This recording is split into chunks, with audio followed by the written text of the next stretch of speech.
Hello बच्चों, welcome to Aspire academy. मेरा नाम है एम के सर। कैसे हैं आप सब? उम्मीद करते हैं कि सब ठीक होंगे।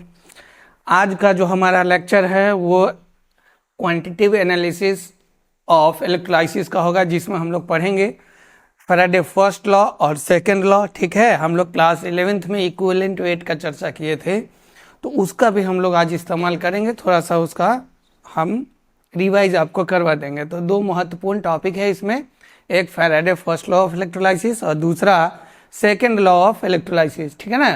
तो आइए हम लोग स्टार्ट करते हैं कि Faraday first law of electrolysis होता क्या है। ठीक, तो आइए स्टार्ट करते हैं।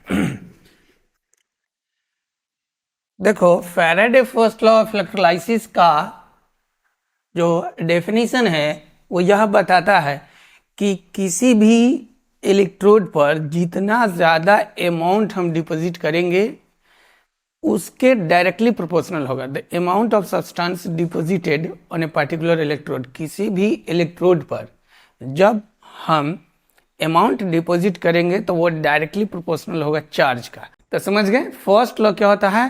फर्स्ट लॉ जो होता है अमाउंट ऑफ सब्सटेंस, आप कह सकते हो डायरेक्टली प्रोपोर्शनल टू चार्ज, या आप कह सकते हो डायरेक्टली प्रोपोर्शनल टू करेंट। ठीक है, तो आइए हम लोग देखते हैं अमाउंट ऑफ सब्सटेंस और इसमें क्या रिलेशन है फैराडे फर्स्ट लॉ के लिए। ठीक है, तो देखो इसी के अकॉर्डिंग अगर हम लिखते हैं तो क्या हो जाएगा, W is directly proportional to Q। देखो, इस लॉ के according amount of substance deposited on a particular electrode directly proportional है चार्ज इन कूलम। ठीक है, चार्ज इन कूलम। तो उसके अकॉर्डिंग देखो, हम W को लेते हैं तो इसको क्या बोलेंगे, अमाउंट ऑफ सब्सटेंस। W बराबर क्या हो जाएगा,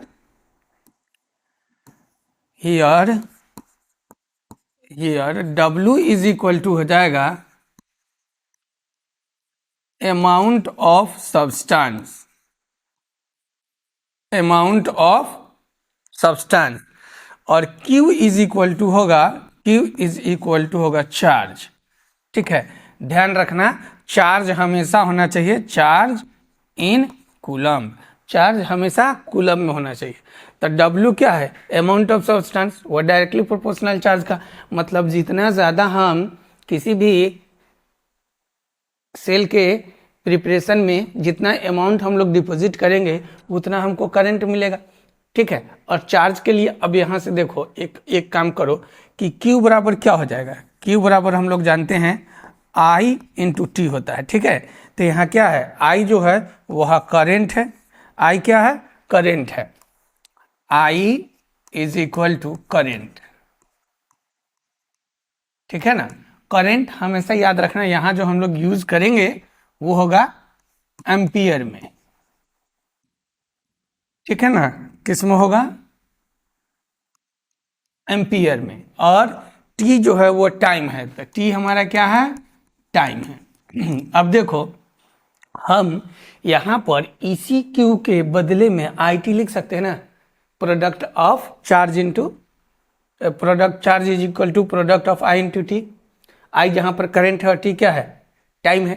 तो हम W इज इक्वल टू अब क्या लिख सकते हैं, W is directly proportional to I T. W is equal to directly proportional to I into T, जहाँ I हम लोगों का करंट है और T टाइम है। ठीक है, अब यहाँ से देखो एक प्रोपोर्शनलिटी साइन हम लोग लेंगे। ठीक है ना, प्रोपोर्शनलिटी को हटाने के लिए हम लोग एक कांस्टेंट वर्ड का यूज करेंगे। तो वहाँ पर क्या हो जाएगा, W is equal to ZIT। हम इसको और लिख सकते हैं इसी फॉर्मूला को, क्योंकि हमारे पास पता है कि IT प्रोडक्ट ऑफ करेंट और टाइम के मल्टीप्लाई फैक्टर को हम लोग क्यों कहते हैं। तो W इज इक्वल टू हम क्या लिख सकते हैं, W is equal to Z into Q। हम दोनों फॉर्मूला यूज कर सकते हैं। दोनों सेम है। ठीक है, यहाँ पर Z क्या है तो एक कांस्टेंट है, हम आगे बताएंगे कि Z क्या है तो एक कांस्टेंट है। देखो अब यहाँ पर गौर करो, अगर हम ले लेते हैं कि if 1 ampere current 1 ampere current passing through the cell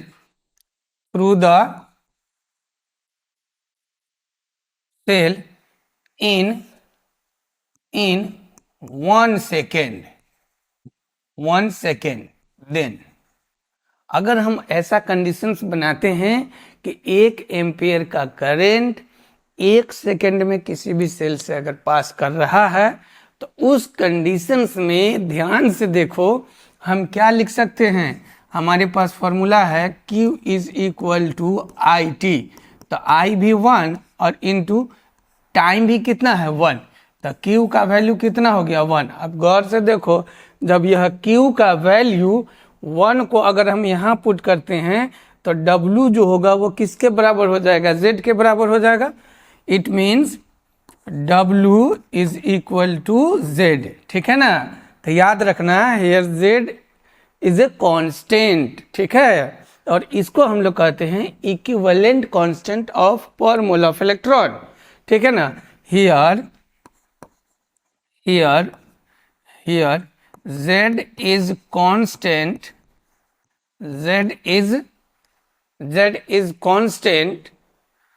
constant known as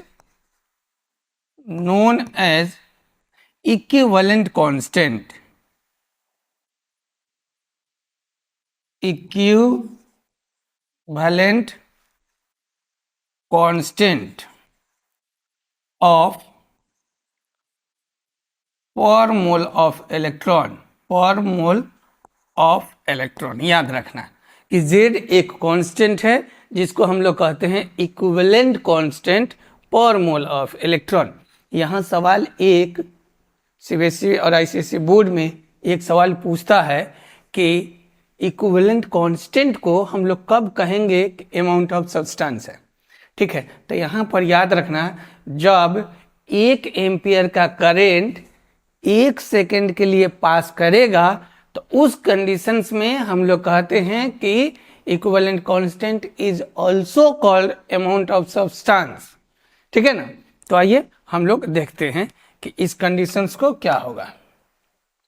जैसे देखो, इसमें हमारे पास जो कंडीशंस है कि Z is equal to W, देखो W is equal to Z, ये कब कंडीशंस लागू होगा, जब यहाँ पर करंट 1 एम्पियर हो रहा है, 1 एम्पियर, और टाइम कितना है 1 सेकेंड है, तभी ना हम लोग W को कहते हैं। तो यहाँ पर याद रखना कि इक्विवेलेंट कांस्टेंट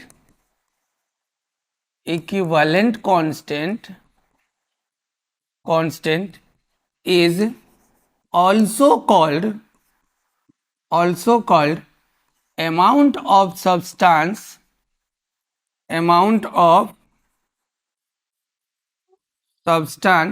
हम लोग इक्विवेलेंट कांस्टेंट को और कह सकते हैं amount of substance deposited on particular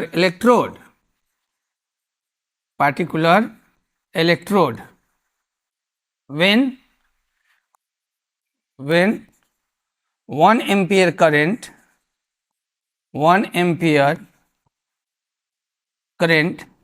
passing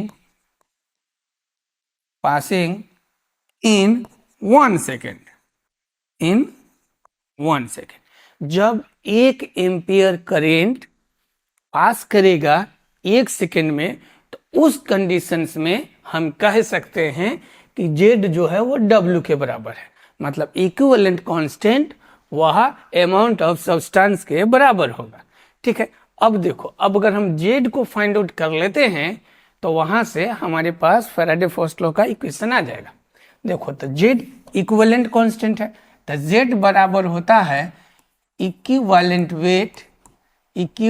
wait divided bye Faraday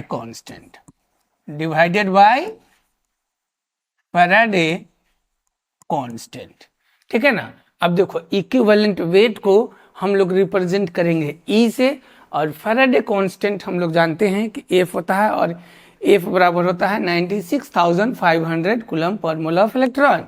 तो यहाँ से Z जो होगा वो z इज इक्वल टू हो जाएगा ई याद रखना, ई किसके लिए ले रहे हैं, इक्विवेलेंट वेट। थोड़ा देर में हम बताएंगे कि इक्विवेलेंट वेट क्या होता है, ई अपॉन एफ, ठीक है। अब इसको हम लोग प्रीवियस इक्वेशन में पुट कर लेते हैं, तो क्या हो जाएगा, हमारे पास फॉर्मूला है W is equal to Z into I T. अब यहाँ से W is equal to Z के लिए आप क्या लिख सकते हो, E बाई एफ, ठीक है ना। Z के लिए क्या लिख सकते हो, E बाई एफ। तो यहाँ पर हो जाएगा E अपॉन एफ और इंटू आई टी, तो क्या हो जाएगा I इंटू टी, ठीक है ना, ध्यान में रखना। अब देखो हम E को इधर लाते हैं, जब हम E को इधर लाएंगे तो क्या हो जाएगा, W by E is equal to, यहाँ देखो आई टी बाई एफ, हम इसको और क्या कह सकते हैं, Q बाई एफ, क्योंकि आई टी बराबर क्या होता है, हम लोग जानते हैं कि Q जो होता है वो किसके प्रोडक्ट के बराबर होता है, I इंटू टी के प्रोडक्ट के बराबर होता है, ठीक है ना। अब देखो यही है Faraday first law of electrolysis, ठीक है ना, इसी को हम लोग क्या कहते हैं, Faraday first law, Faraday first law, ठीक है ना, ऑफ इलेक्ट्रोलाइसिस। अब देखो यहाँ क्या है, W जो है अमाउंट ऑफ सब्सटेंस है और E इक्विवेलेंट वेट है, ठीक है ना। W क्या है, अमाउंट ऑफ सब्सटेंस, और E है इक्विवेलेंट वेट, और यहाँ आई टी बाई एफ, एफ जो होता है वो कितना होता है, 96,500, ठीक है, हम आपको बताते हैं उसको। देखो तो बहुत इंपॉर्टेंट पॉइंट है, बहुत इंपॉर्टेंट पॉइंट है। देखो W अमाउंट ऑफ सब्सटेंस आपको पहले से पता है, E हम अभी लिखे इक्विवेलेंट वेट, F जो होता है, एक F बराबर होता है 96,500 coulomb per mole of electron, पर मोल ऑफ इलेक्ट्रॉन, ठीक है, याद रखना। अब देखो तो W बाई ई को हम लोग कहते हैं gram equivalent weight, W by e को हम लोग कहते हैं कि ग्राम इक्विवेलेंट वेट है, ठीक है ना। ठीक, तो क्या हो जाएगा, तो हम लिख सकते हैं कि ग्राम इक्विवेलेंट वेट अब बराबर होगा आई टी बाई एफ को कहते हैं नंबर ऑफ फैराडे, ठीक है ना। आई टी बाई एफ को हम लोग क्या कहते हैं, नंबर ऑफ फैराडे। तो gram equivalent weight is equal to क्या हो गया, नंबर ऑफ फैराडे। यही है हमारा फर्स्ट लॉ, ठीक है। बहुत आसान सवाल पूछेगा, जैसे नीट आप 2022 का क्वेश्चन देखिएगा, थोड़ा देर में हम चर्चा करेंगे आज के क्लास में, तो बहुत आसान है, याद रखना।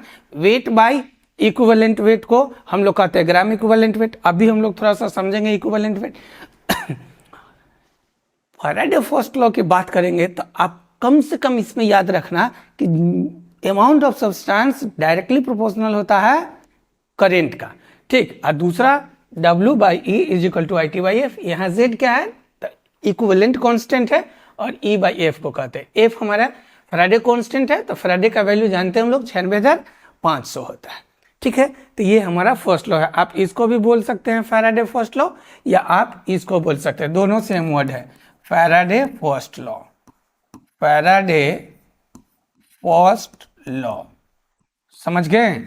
यही था हमारा फैराडे फर्स्ट लॉ, ठीक है। एक इसमें सबसे खास बात ये याद रखना, बोर्ड एग्जाम में पूछता है कि इक्विवेलेंट कांस्टेंट को अमाउंट ऑफ सब्सटेंस कब कहेंगे। तो इक्विवेलेंट कांस्टेंट को अमाउंट ऑफ सब्सटेंस कहेंगे जब 1 एम्पियर करंट किसी भी सेल से पास करेगा 1 सेकेंड में, तो वहां पर W जो होगा वो अपने आप Z के बराबर हो जाएगा। तो उस कंडीशन में हम कह सकते हैं equivalent constant is called amount of substance, ठीक है।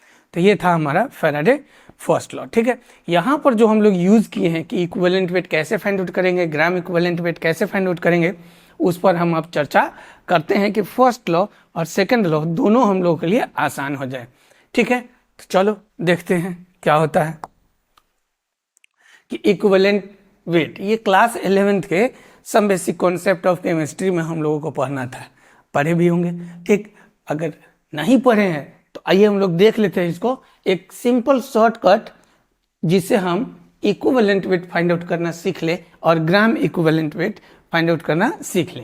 तो इक्विवेलेंट वेट जो होगा ना, इक्विवेलेंट वेट, उसको हम लोग कैसे निकालेंगे वो हम लोग देख लेते हैं इक्विवेलेंट वेट को, ठीक है।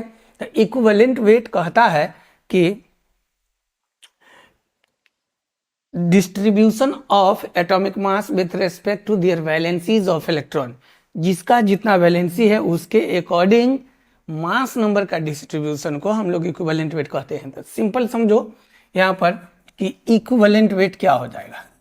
जैसे इक्विवेलेंट वेट जो होगा, इक्विवेलेंट वेट यह होता है molecular weight divided by N factor, ठीक है, एन फैक्टर। ये हम लोग यूज करेंगे किसके लिए? मॉलिक्यूल्स के लिए। किसके लिए? मॉलिक्यूल्स के लिए। यहाँ एन फैक्टर क्या है? एन फैक्टर है लॉस और नंबर ऑफ इलेक्ट्रॉन्स लॉस और गेन बाय द एटम्स और आयंस, ठीक है ना। उसी को हम लोग कहते हैं कि यह इक्विवेलेंट वेट है, ठीक है ना, एन फैक्टर। अब देखो, जैसे एग्जाम्पल के लिए अगर हम लोग लेते हैं, जैसे मान लो कि AXBY है, ठीक है, हमको इसका इक्विवेलेंट वेट निकालना है। तो जब हमको इसका इक्विवेलेंट वेट निकालना है तो देखो, सबसे पहले हमको एन फैक्टर चाहिए, ठीक है। मोलिकुलर वेट तो आ जाएगा आसानी से। देखो तो यहाँ पर गौर से देखो, तो हमारे पास जो मॉलिक्यूल्स है वो कौन सा है? AXBY। जब आप इसको डिसोसिएट करोगे ना तो यहाँ बन जाएगा XAY plus plus YBX minus, ठीक है। एन फैक्टर किसको कहते हैं? अब देखो यहाँ पॉजिटिव रेडिकल कितना है? X और पॉजिटिव चार्ज कितना है? Y। तो यहाँ मतलब एक एटम्स जो है A का वह कितना मोल्स इलेक्ट्रॉन लॉस किया है? तो Y मोल्स, ठीक है। तो Y को अगर हम X से मल्टीप्लाई कर देंगे तो टोटल आ जाएगा। तो यहाँ n फैक्टर हो गया। अब हमको इसके लिए लिखना है इक्विवेलेंट वेट ऑफ AXBY। तो यह कितना हो जाएगा? Molecular weight of AXBY divided by X into Y, ठीक है। तो ये हमारा इक्विवेलेंट वेट हो जाएगा। अब एग्जांपल देखो, जैसे मान लो कि Al2O3 है, इसको अगर हम लोग डिसोसिएट करेंगे तो क्या हो जाएगा? देखो 2Al3 प्लस और प्लस 3O2 2 माइनस, ठीक है ना, 3O2 2 माइनस। अब इक्विवेलेंट वेट निकालना है, तो इक्विवेलेंट वेट बराबर क्या हो जाएगा? मोलिकुलर वेट डिवाइडेड बाय कितना? देखो 2 3 जा 6, तो 2 इंटू 3। अब हमको चाहिए Al2O3 का मोलिकुलर वेट। तो देखो Al2O3 का मोलिकुलर वेट चाहिए, तो एल्युमिनियम का, एक एल्युमिनियम का होता है 27, तो 2 है तो कितना हो जाएगा मोलिकुलर वेट?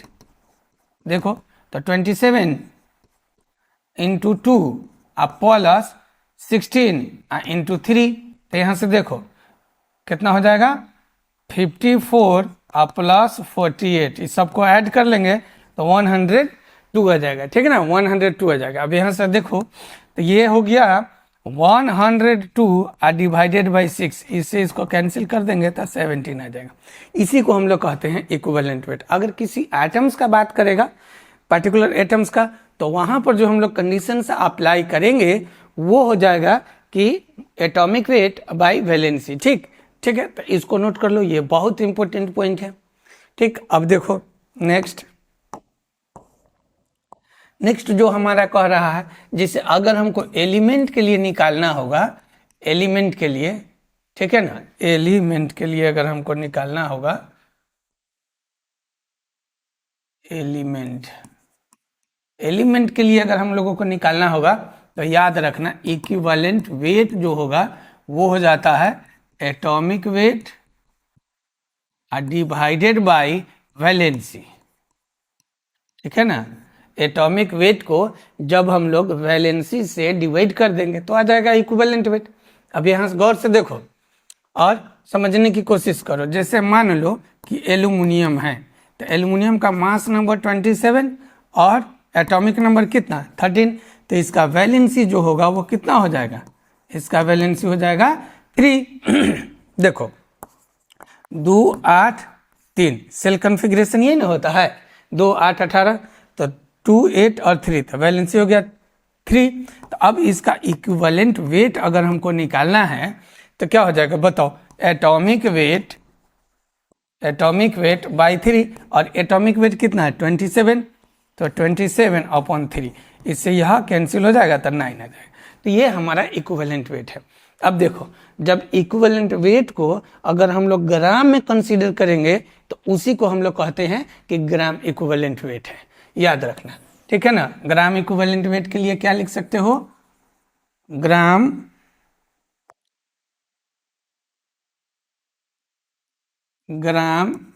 इक्विवेलेंट वेट बराबर होता है equivalent wait taken in gram is called gram equivalent wait.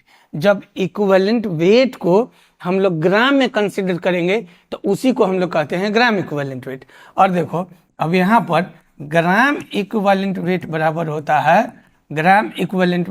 है weight by equivalent weight by equivalent wait. जो भी अमाउंट ऑफ सब्सटेंस होगा उसको हम लोग इक्विवेलेंट वेट से डिवाइड कर देंगे तो वो आ जाएगा ग्राम इक्विवेलेंट वेट।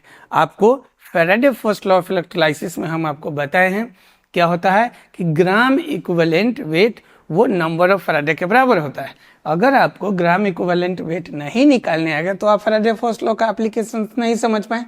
तो इसलिए ज़रूरी था कि आपको इक्विवेलेंट वेट निकालने आ जाना चाहिए। उम्मीद है आप समझ गए होंगे, ठीक है ना, कि क्यों हम लोग इसको पढ़े हैं।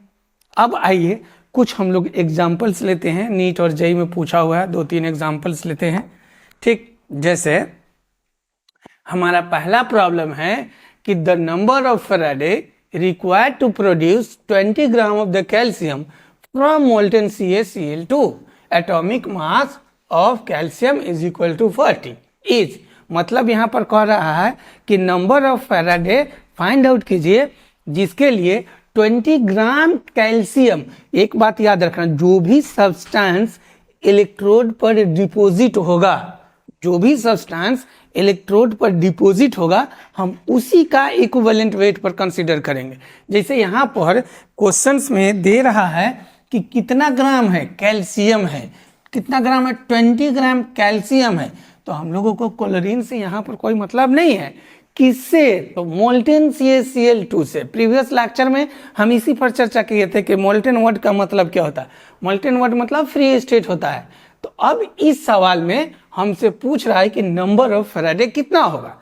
ठीक, तो अब देखो हम लोग इसको अगर बनाते हैं तो देखो सबसे पहला बात कि इक्विवेलेंट वेट ऑफ कैल्शियम इसको निकालेंगे। तो देखो यह इसके लिए इक्विवेलेंट वेट, तो कैल्शियम का मास नंबर कितना होता है 40 होता है, तो क्या हो जाएगा 40 डिवाइडेड बाई इसका वैलेंसी। देखो यहाँ कैल्शियम 20 है, ठीक है, तो क्या हो जाएगा 2 8 8 और 2, मतलब क्या है वैलेंसी 2 है। याद रखना जब कभी भी वैलेंस इलेक्ट्रॉन 3 और 3 से कम हो तो वह वैलेंसी के बराबर होता है, तो अपॉन 2, तो यह कैंसिल हो जाएगा, तो कितना आ गया 20।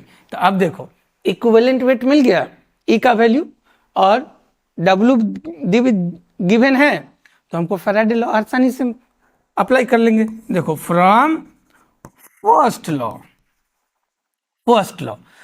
लॉ क्या कहता है कि E by F is equal to I T upon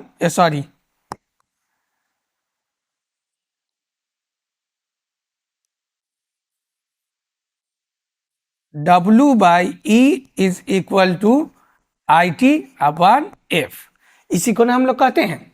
अब देखो वेट ऑफ सब्सटेंस डिपॉजिट कितना है 20 ग्राम और ई का वैल्यू कितना है 20 ग्राम, और इस टोटल को हम लोग क्या कहते हैं, इस टोटल को हम लोग कहते हैं कोलेक्टिवली नंबर ऑफ फैराडे, ठीक है ना, नंबर ऑफ फैराडे। अब number of Faraday find out करने के लिए अब देखो W और E दोनों हम लोगों को गिवन है, तो number of Faraday Faraday is equal to कितना हो जाएगा, W भी 20 ग्राम है और इक्विवेलेंट वेट भी 20 ग्राम है, तो 20/20 ये कैंसिल होके कितना आ जाएगा 1। मतलब इस प्रॉब्लम में नंबर ऑफ फैराडे जो होगा वह किसके बराबर हो जाएगा, 1 के बराबर हो जाएगा।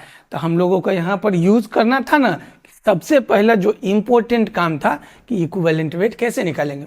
फैराडे फर्स्ट लॉ हो या हम लोग इसी लेक्चर में सेकंड लॉ भी पढ़ेंगे, हर जगह इक्विवेलेंट वेट का बहुत इंपॉर्टेंस है, तो आप अच्छे से इसको प्रिपेयर कीजिएगा, ठीक है। चलो एक छोटा सा एग्जांपल हम लोग और लेते हैं, इसमें करंट वगैरह निकालने हैं। जैसे कह रहा है कि during the electrolysis of molten sodium chloride the time required to produce 0.1 mole of chlorine gas using a current of the 3 ampere is. अब देखो यहाँ पर हमारे पास जो सब्सटेंस है वो सब्सटेंस कौन सा है, NaCl है, और वो भी कैसा है, वो भी कैसा है, मोल्टेन NaCl है, मोल्टेन NaCl है। और जब मोल्टेन NaCl है तो हम जानते हैं कि यह डिसोसिएट होने के बाद एक बनेगा Na+ और दूसरा बनेगा Cl-।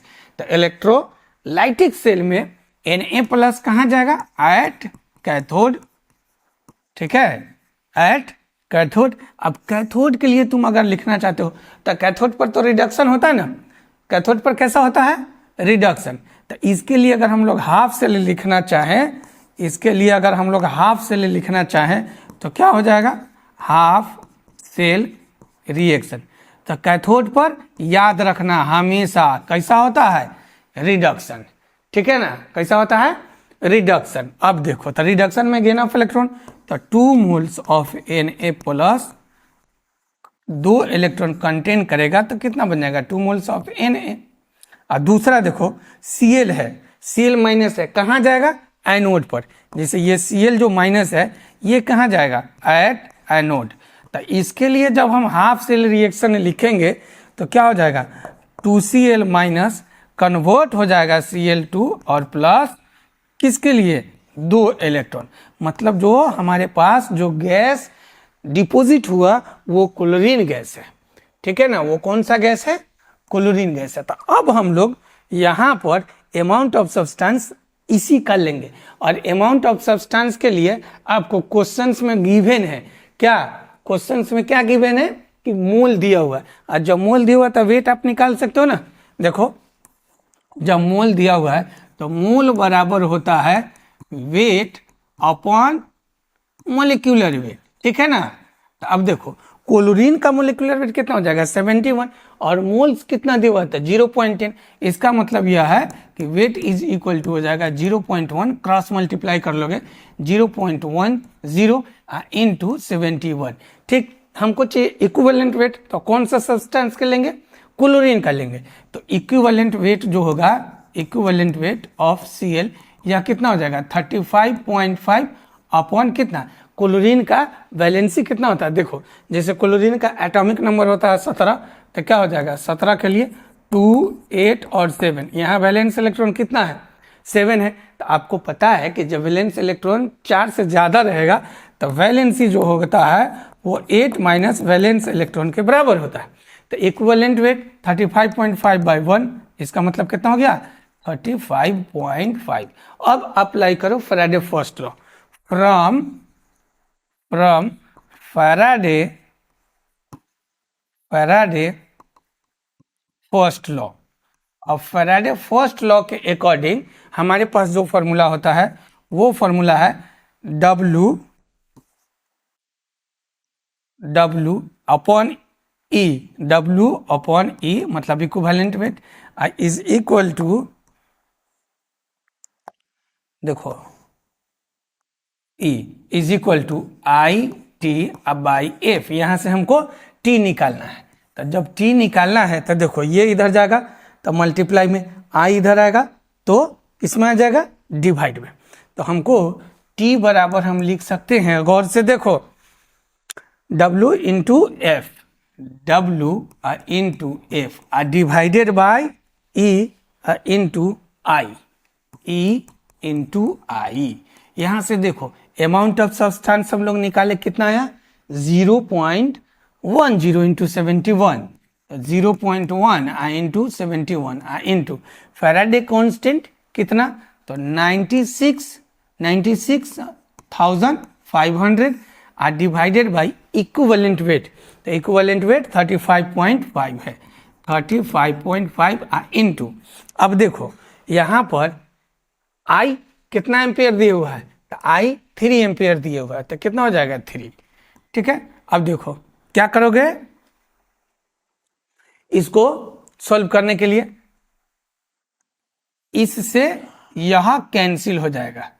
ठीक है ना, इससे यह कितना हो जाएगा, कैंसिल हो जाएगा, कितना मतलब में 2 टाइम्स में कैंसिल हो जाएगा। ठीक है, अब देखो तो जो मेरा फाइनल जो वैल्यू है वो कितना आया, 0.1 इंटू 2 इंटू 96,500 डिवाइडेड बाई 3। एक काम और हम लोग करेंगे, क्या करेंगे इसमें कि इसको मिनट में बदल लेंगे, क्योंकि ऑप्शंस में जो भी है वो सब के सब कैसा है, मिनट में है। ठीक है ना, कैसा है, मिनट में है। तो एक बात करो, ये पॉइंट अगर हटा देंगे तो नीचे में 10 आ जाएगा, और यह सेकेंड में है तो सेकेंड को मिनट में बदलने के लिए क्या करेंगे हम लोग, 60 से डिवाइड कर देंगे। जब 60 से हम लोग इसको डिवाइड कर देंगे तो 1 0 से 1 0 और 1 0 से 1 0, दोनों के दोनों कैंसिल हो जाएगा। देखो 2 से ये कैंसिल हो जाएगा कितना टाइम्स में, 3 टाइम्स में। अब देखो तो 965 अपॉन 3 3 जा 9, अप्रोक्सीमेट देखो तो 9 1 जा 9, मतलब 178 के अप्रॉक्स में आ रहा है। तो इस तरह का जो भी ऑप्शंस जो हमारे पास होगा, अगर ये 900 रहता तो 100 रहता, तो 100 के टर्म्स में एक ही ऑप्शन है, मतलब ऑप्शन नंबर बी इस प्रॉब्लम का हमारा सही आंसर है। आप देखें ना, इससे प्रीवियस प्रॉब्लम में भी हम लोगों का इक्विवेलेंट वेट का यूज करना था, और इस प्रॉब्लम में भी हम लोगों का इक्विवेलेंट वेट का यूज करना था। बिना इक्विवेलेंट वेट यूज किए हुए हम इस तरह के फैराडे का फर्स्ट लॉ या सेकेंड लॉ अप्लाई नहीं कर सकते। ठीक है, अब आइए हम लोग सेकेंड लॉ पर चर्चा करते हैं। सेकेंड लॉ इससे भी आसान है, बहुत आसान है। ठीक है, उसके बाद हम लोग फर्स्ट लॉ और सेकेंड लॉ के कंबाइंड फॉर्म को देखेंगे कि क्वेश्चन उससे कैसे बनेगा। ठीक है, तो फैराडे सेकेंड लॉ पर हम लोग क्या ना, अब देखो इसमें कहता है कि according to Faraday second law, अलग अलग अमाउंट ऑफ सब्सटेंस अलग अलग इलेक्ट्रोड पर जब डिपॉजिट करते हैं तो वह अपने इक्विवेलेंट वेट के डायरेक्टली प्रोपोर्शनल होता है। ठीक है, उसी को हम लोग कहते हैं सेकेंड लॉ ऑफ फैराडे। तो अब यहां पर हम लोग क्या कर लेते हैं कि 2 इलेक्ट्रोड मान लेते हैं, for 2 different electrode, for 2 different electrode A and B, 2 अलग अलग इलेक्ट्रोड मान लिए, कौन कौन, ए और बी। तो इस लॉ के अकॉर्डिंग कहता क्या है कि अमाउंट ऑफ सब्सटेंस जो डायरेक्टली प्रोपोर्शनल है इक्विवेलेंट वेट का, तो यहां पर देखो amount of substance is directly proportional to equivalent weight of A. Similarly ये कहां से लिख रहे हैं, अकॉर्डिंग टू सेकेंड लॉ। अब फिर हम लोगों को क्या हो जाएगा, डब्ल्यू बी डायरेक्टली प्रोपोर्शनल हो जाएगा किसका, ई बी का। ठीक है, अब देखो यहां से हम लोग क्या करेंगे कि डिवाइड कर देंगे, तो डिवाइड कर देंगे तो कांस्टेंट तो कैंसिल हो जाएगा ना। जब कांस्टेंट कैंसिल हो जाएगा तो हम इसको लिख सकते हैं W A upon W B और is equal to E A upon E B. ठीक है, अब एक काम करो, ई ए को इधर लेके आओ और डब्ल्यू बी को इधर मल्टीप्लाई में तो आएगा तो डिवाइड में, इधर डिवाइड में है तो उधर जाएगा तो कैसा हो जाएगा, मल्टीप्लाई में हो जाएगा। तो अब देखो हम इसको लिख सकते हैं W A by E A is equal to क्या हो जाएगा, W B upon E B, W B upon E B.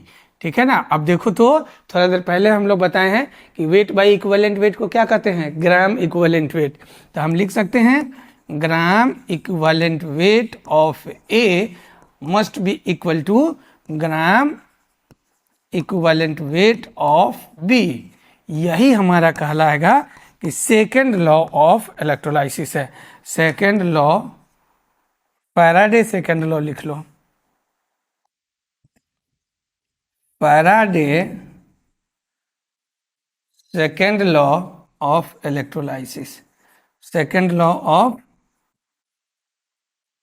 Electrolysis, इसी को हम लोग कहते हैं कि ग्राम इक्विवेलेंट ऑफ ए बराबर होगा ग्राम इक्विवेलेंट वेट।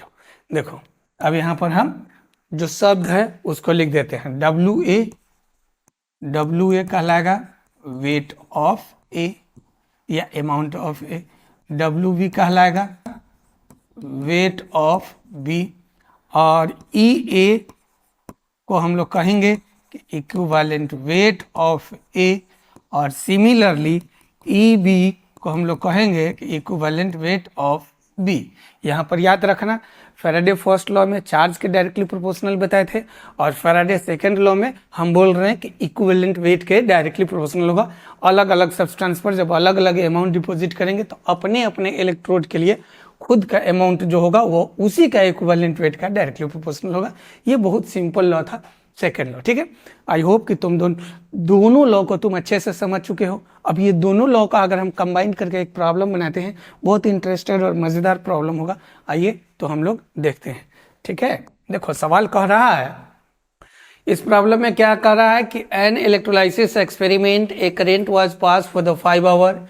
कोई सेल है, 2 सेल्स जो मतलब कनेक्टेड है सीरीज में। ठीक है, उसमें याद रखना कि first cell contain solution of gold. पहला जो सेल है वो गोल्ड का सॉल्यूशन कंटेंट है और दूसरा कॉपर सल्फेट है, जिसमें मास जो दे रहा है 9.85 gram. Gold was deposit in a first cell. Oxidation number 3, oxidation number जहां भी दिया रहेगा तो समझना कि यह इक्विवेलेंट वेट निकालने में मदद करेगा। क्योंकि इक्विवेलेंट वेट निकालने में मदद क्यों करेगा? क्योंकि यही इसका वैलेंसी हो जाएगा। तो हम लोगों को कह रहा है कि अमाउंट ऑफ कॉपर डिपॉजिट कितना होगा वह कैलकुलेट कीजिए।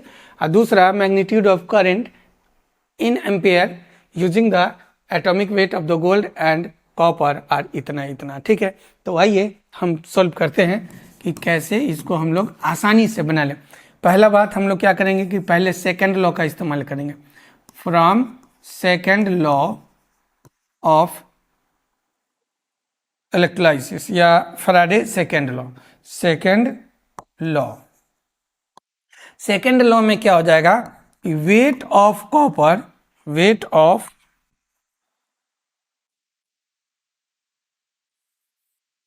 ऑफ कॉपर मतलब हम लोग सेकेंड लॉ क्या जानते हैं कि वेट ग्राम इक्विवेलेंट बराबर होगा ए का और बराबर होगा बी का। तो वेट ऑफ कॉपर डब्ल्यू of C u by equivalent weight of C u बराबर weight of gold divided by equivalent weight of gold. अब ये उधर चला जाएगा तब मल्टीप्लाई में हो जाएगा। Weight of C U is equal to weight of A U divided by equivalent weight of A U और इनटू बोलो क्या हो जाएगा इक्विवेलेंट वेट ऑफ कॉपर। अब हम लोग क्या करेंगे कि इसको हम लोग वैल्यू पुट करेंगे। तो गोल्ड का अमाउंट कितना दिया हुआ है 9.8 ग्राम, मतलब वेट ऑफ कॉपर जो होगा वो हो जाएगा 9.85 divided by equivalent weight of gold.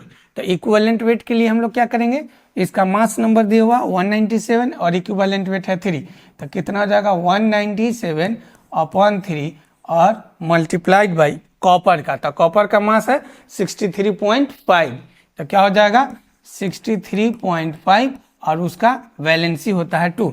ये 3 जो है सॉल्व करेंगे तो ऊपर में चला जाएगा, तो क्या हो जाएगा 9.85 डिवाइडेड बाई 197 और इंटू 3 और इंटू 63.5/2। ये हमारा फॉर्मूला हो जाएगा। अब हम लोग क्या करेंगे कि ये जो भी अमाउंट आएगा वो कॉपर का आएगा। पहला सॉल्यूशन इसको सॉल्व कर लेंगे, जो आएगा यही आंसर जो होगा ग्राम में, x ग्राम ये हम लोगों का आंसर हो जाएगा। उसके बाद हम लोग क्या करेंगे कि फिर अब फर्स्ट लॉ अप्लाई करेंगे। अब फर्स्ट लॉ में हम लोग इसका इस्तेमाल करने वाले हैं, ठीक है। तब देखो, क्योंकि हमको करंट निकालना है, तो फर्स्ट लॉ के लिए क्या हो जाएगा, देखो कि फ्रॉम फर्स्ट लॉ, अब फर्स्ट लॉ में क्या होता है कि कॉपर के लिए निकालना है, तो क्या हो जाएगा, weight of copper, weight of Cu by equivalent weight of Cu is equal to IT by F। हमको निकालना क्या है, बोलो, हमको निकालना है T। तो यहाँ से निकालेंगे तो T बराबर क्या हो जाएगा, देखो, wait of copper into F divided by equivalent weight of copper E of Cu और इंटू T, ठीक है ना। अब देखो वेट ऑफ कॉपर कितना दिया हुआ है, तो देखो ये टोटल जो वैल्यू होगा कितना है, 9.85 डिवाइडेड बाई 197 इंटू 3 इंटू 63.5 और बाई 63.5 अपॉन 2 और डिवाइडेड बाई, फिर देखो इक्विवेलेंट वेट ऑफ कॉपर है इंटू F है, तो इसको अभी रहने दो, F को F में ही रहने दो। अब देखो T कितना दे रहा है, 5 आवर, ठीक है ना, T कितना दिया हुआ है, 5 आवर, और इक्विवेलेंट वेट ऑफ कॉपर तक कितना हो जाएगा, 63.5 बाई 2 इंटू 5 इंटू आवर्स को सेकेंड में बदलना है, तो क्या करेंगे, 3600 से मल्टीप्लाई कर देंगे, 36। अब देखो इक्विवेलेंट से इक्विवेलेंट कैंसिल हो जाएगा, ठीक। अब हमारे पास जो फॉर्मूला बचेगा वो देखो, ध्यान से देखो, I जो होगा यहां पर I इज इक्वल टू अब जितना जो भी दिख रहा है उसको लिख लेंगे, 9.85 क्या हो जाएगा, 9.85 इंटू 3 इंटू F, तो 96,500 डिवाइडेड बाई 197 और 5 इंटू 36, 197 इंटू 5 इंटू 36, ठीक है ना। तो यह कैंसिल हो जाएगा, 2 जीरो से 2 जीरो, 3 से इसको कैंसिल कर लोगे 12 टाइम्स में, ठीक है ना। और उसके बाद 9.85 और डिवाइडेड बाय और इंटू 96.5 और डिवाइडेड बाय 197 और इंटू 12 इंटू 5। इसको सोल्व करेंगे तो I का वैल्यू होगा 0.80 एम्पियर, आंसर यही होगा। आप इसको सोल्व कर लीजिएगा, आ जाएगा, ठीक। अब देखो हम लोग इसका जो नेक्स्ट लेक्चर पढ़ने वाले हैं वो काफ़ी इंपॉर्टेंट है, उसमें हम लोग थोड़ा सा ohm's law, conductance, molar conductance, cell constant किसे कहते हैं, इस पर चर्चा करेंगे। और एक और इम्पोर्टेंट लॉ बचा हुआ है, क्लॉराउल्स लॉ, उस पर हम लोग चर्चा करेंगे, ठीक है ना। तो चैनल को सब्सक्राइब कीजिए, लाइक कीजिए, और वीडियो कैसा लगा कमेंट करके ज़रूर बताइएगा। Thank you for the watching.